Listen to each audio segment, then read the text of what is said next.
Imagine looking up at a clear blue sky, maybe expecting a routine flight, and then suddenly 2 planes collide. Just like that. That's pretty much exactly what happened this past week. Yeah, it's chilling to think about. On Sunday, August 31st, 2025, we saw a tragic mid-air collision at Fort Morgan Municipal Airport in Colorado. 2 small aircraft, a Cessna 172 and one of those high-performance aerobatic planes, an extra EA-300, they hit each other on final approach.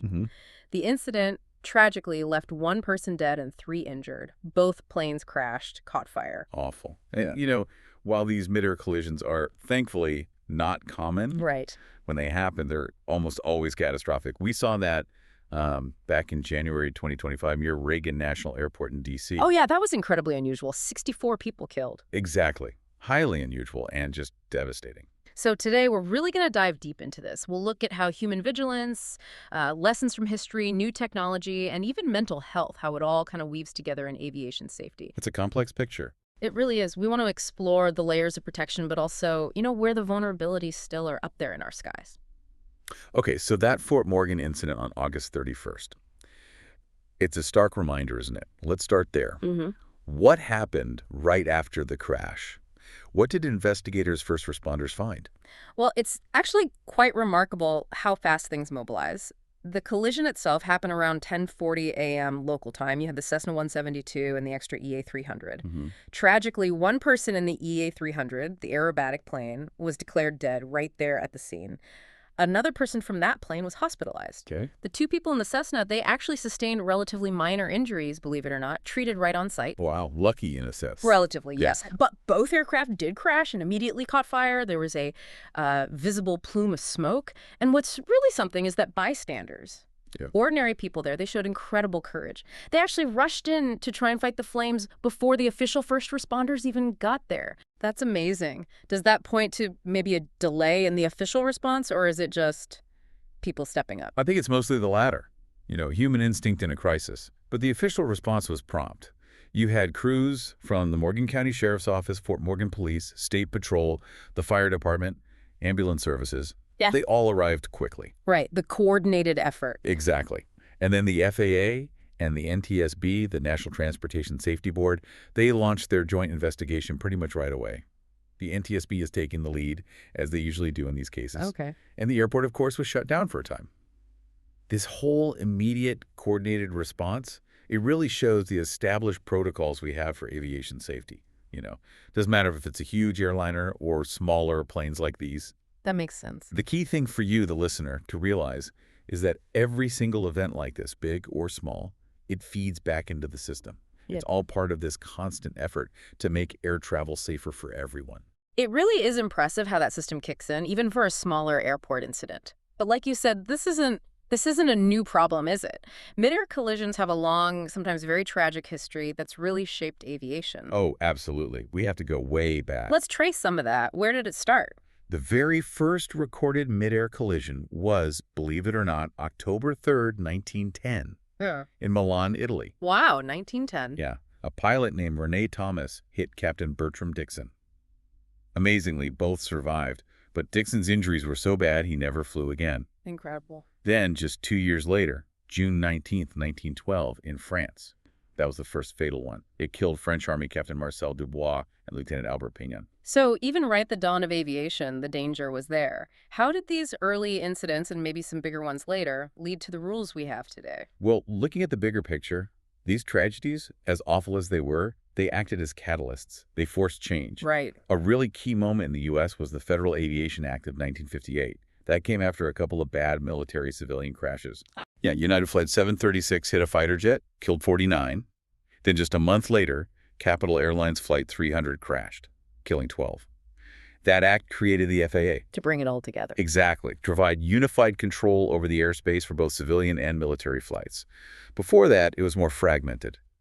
The lesson here isn't just that tragedy forces change, but that aviation safety has often been, well, reactive. Reactive, yeah. Learning the hard way. Kind of. It's this constant evolution, sometimes uncomfortable, driven by past losses more than predicting the future perfectly. Every major safety rule, every system we rely on today often has a dramatic backstory, and that directly impacts the safety of every single flight you might take. And it's a sobering thought. The world's deadliest was that Charkhi-Dadri collision near New Delhi in '96, 349 deaths. A horrific number. Still the deadliest. So if the pattern is often reactive, like you said, does that mean we're always kind of playing catch-up? How do we get more proactive? Yeah. That's the million-dollar question, isn't it? It's a constant tension. Regulations often follow incidents, sure, but the goal is always prevention. But when you talk about preventing collisions, especially maybe at smaller airports without full tower control, like Fort Morgan, it really comes down to the people involved. The pilots. Air traffic control. Exactly. The eyes in the sky and the voices on the ground. Okay, let's dig into that. The FAA notes something interesting. Nearly all mid-air collisions happen in daylight, in good weather conditions, what they call VFR or visual flight rules. Right, when pilots are expected to see and avoid each other. And most happen within 5 miles of an airport where traffic is thickest, often on, like, warm weekend afternoons.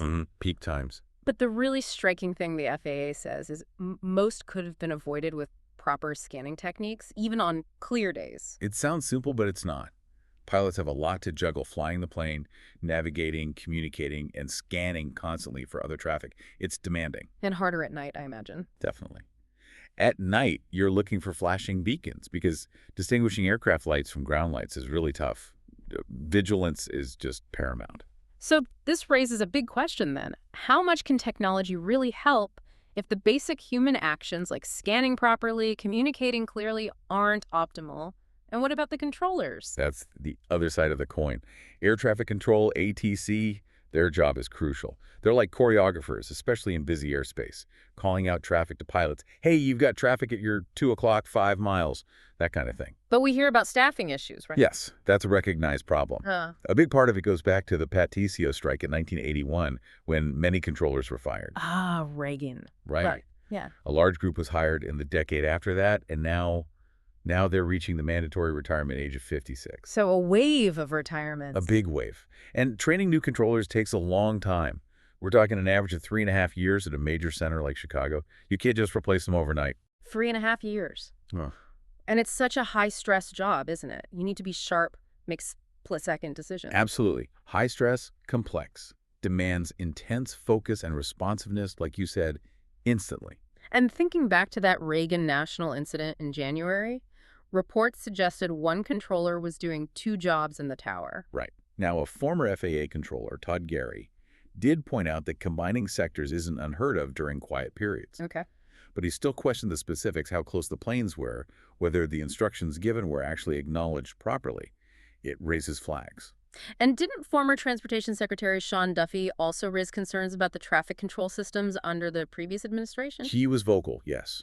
Concerns about the system's efficiency, their resilience. It all points to the fact that human interaction, especially under pressure, maybe with limited resources, is still a major vulnerability. So the takeaway for you listening is that your safety really depends not just on the pilots, but just as much on those controllers being sharp, communicating clearly, even when the system might be strained. It's the whole system, absolutely. Okay, so if the human element has these inherent challenges, what about the technology? The guardrails, like those famous black boxes. They're vital, but even they aren't perfect, right? They're evolving, too. They are. And first off, fun fact, they're not actually black. Ah, right. Bright orange. Bright orange, exactly, so they're easier to find in wreckage. They're officially called flight recorders. You've got 2 main parts. The flight data recorder, the FDR. Records things like speed, altitude, control inputs. Thousands of parameters, yeah, multiple times a second. Yeah. And then the type of voice recorder, the CVR, which records the sounds on the flight deck, pilot conversations, alarms, engine noise, everything. And they put them in the tail. Usually, yeah. It's generally the part of the plane most likely to survive a crash. And these things are built tough, designed to handle insane impacts, 3,400 Gs and extreme heat, over 1,000 degrees Celsius, following standards like Euro C ED112. That's incredible durability. But you mentioned limitations. The big one, historically, was the CVR recording time.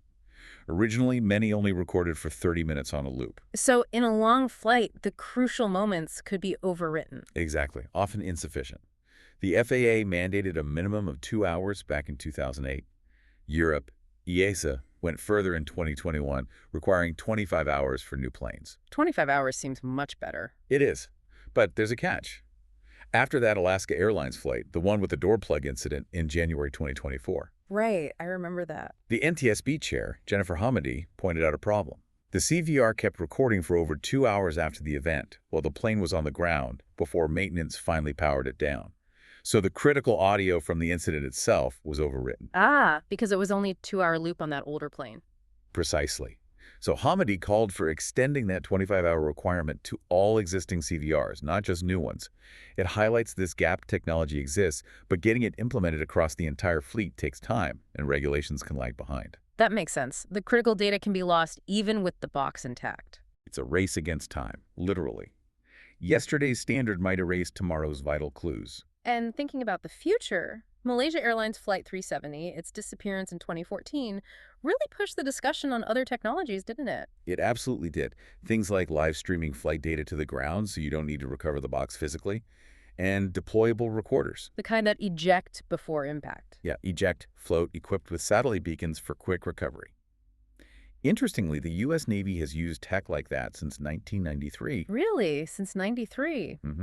The NTSB has also recommended adding cockpit image recorders to get visual data along with the audio and flight data. That seems logical. And of course, we have TCS now on most large planes. Right, the traffic collision avoidance system. Uses transponder signals, gives pilots alerts and commands like climb or descend. It's believed to have greatly reduced mid-air collisions between equipped aircraft. But getting things like deployable recorders on all commercial planes. That could be a massive, expensive retrofit program. Yeah. So you hit this practical question, cost versus benefit. Mandating new tech versus relying on the systems, and, crucially, the human procedures already in place. It's that balance again. Yeah. The black box isn't a magic bullet. Every improvement we talk about comes from a real incident where more data might have saved lives or prevented the next tragedy. Okay, so we've covered hardware, procedures, the human factor in the moment. But there's another layer, isn't there? Something less visible, the mental health of the people flying and controlling the planes. A hugely important and often overlooked aspect. Aviation personnel, pilots, cabin crew, controllers, they're at a recognized risk of exposure to potentially traumatizing events. Just by the nature of the job. Exactly. And post-traumatic stress disorder, PTSD, it can genuinely compromise safety. It's been linked to fatal accidents in the past. And things like turbulence seem to be increasing, or at least reported more. The data suggests an increase, yeah. An analysis of business aviation flights from 2019 to 2023 found more turbulence injuries, and about 10% of those incidents caused acute stress reactions in the crew. And that Singapore Airlines flight, SQ321 in May 2024, severe turbulence, 70 injuries, 1 death. A stark example. NTSB data suggests turbulence is involved in about a third of all Part 121 major airline accidents over a decade. ICAO, the international body, put it around 40% recently for large aircraft accidents. It's significant. But there's a culture of silence around mental health in aviation, isn't there? Unfortunately, yes. There's a documented culture not to report mental health-related symptoms to the aviation medical examiners, the AMEs. Why? Fear of losing their license. That's the main driver. Fear of losing their career, their medical certificate. There's also, frankly, some distrust in how authorities handle these medical assessments. So people might be struggling but not seeking help because their job is on the line. That's dangerous. It absolutely is. How do you balance the need for pilots to be fit for duty with creating an environment where they feel safe asking for help? Has anything changed recently? I heard the FAA did something unique. Yes. Just this past June 2024, the U.S. FAA issued very detailed instructions for AMEs on how to assess pilots specifically for PTSD. It's quite unique globally. It includes questionnaires the pilots fill out about their mental health history. That sounds like a step forward. It is, but there's also a strong push to get international standards harmonized. So assessment practices for PTSD are consistent everywhere. Right. The really startling insight here for everyone listening is that our incredibly advanced safety systems, all the tech, all the procedures, they're ultimately operated by humans. And if the human mind is under strain or if people are afraid to admit they need support, that becomes a huge, often hidden vulnerability affecting every single flight. It really is that invisible battle. Addressing that culture seems critical. But, despite all these challenges, the dangers, aviation history also has these incredible stories of survival against all odds. Absolutely. And they're not just amazing stories. Sometimes they offer real lessons, too. They remind us of human resilience, right? Definitely. What's fascinating is how, even in situations that seem completely unsurvivable, some unique factor, maybe incredible ingenuity, maybe just sheer luck, leads to these miraculous outcomes. Like that story from the Amazon. Lanza Flight 508. Oh, yeah, Right. 1971. Hmm? Plane struck by lightning, disintegrated midair over the rainforest. Julian Kopich, she was only 17, sole survivor, Fell 10,000 feet. fell 10,000 feet, still strapped into her seat. Then she walked through the jungle for 11 days before she was rescued. How is that even possible? Experts think the seat row might have acted like a sort of parachute, maybe caught an updraft from the storm, and the thick jungle canopy cushioned the final impact. Plus her own incredible will to survive, obviously. This is astounding. Or think about J.A. Digislav Airlines Flight 367 in 1972. A bomb exploded at 33,000 feet. Oh. The sole survivor was a flight attendant, Vesna Vulovic. She fell inside a piece of the fuselage, apparently pinned by a food trolley, and survived the impact. Holds a Guinness World Record. One theory is her low blood pressure caused her to pass out quickly, which might have prevented her heart from rupturing on impact. Unbelievable circumstances. And then there's United Flight 232 in Sioux City, 1989, lost all hydraulics, lost thrust in one engine, basically uncontrollable. But many people survived that crash landing, didn't they? 184 people survived, largely credited to phenomenal crew coordination, and incredibly, there was a Czech airman, a training captain, riding as a passenger. Just by chance. By chance. And he'd actually practiced controlling that specific type of plane using only differential engine thrust in a simulator for that exact failure scenario. Pure coincidence, but it likely saved lives. Wow. Talk about being in the right place at the right time with the right skills. Exactly. These aren't just stats or lucky breaks. They're stories that redefine what seems possible. They really show you the strength of the human spirit when everything goes wrong. So we've covered a lot today. We've navigated through the complexities of aviation safety. From the recent crash in Fort Morgan back through history, looked at the vital roles of pilots and controllers, the technology like black boxes, the hidden struggle with mental health, and these amazing survival stories. It's a lot of interconnected pieces. It really is. And the bottom line for you listening is that every rule, every piece of tech, every trained person is part of this huge effort to keep your journey safe. But it's also clear that the human element in all its vulnerability, but also its incredible resilience, is still right at the heart of keeping our skies safe. Absolutely central. Which leaves us with a final thought to consider.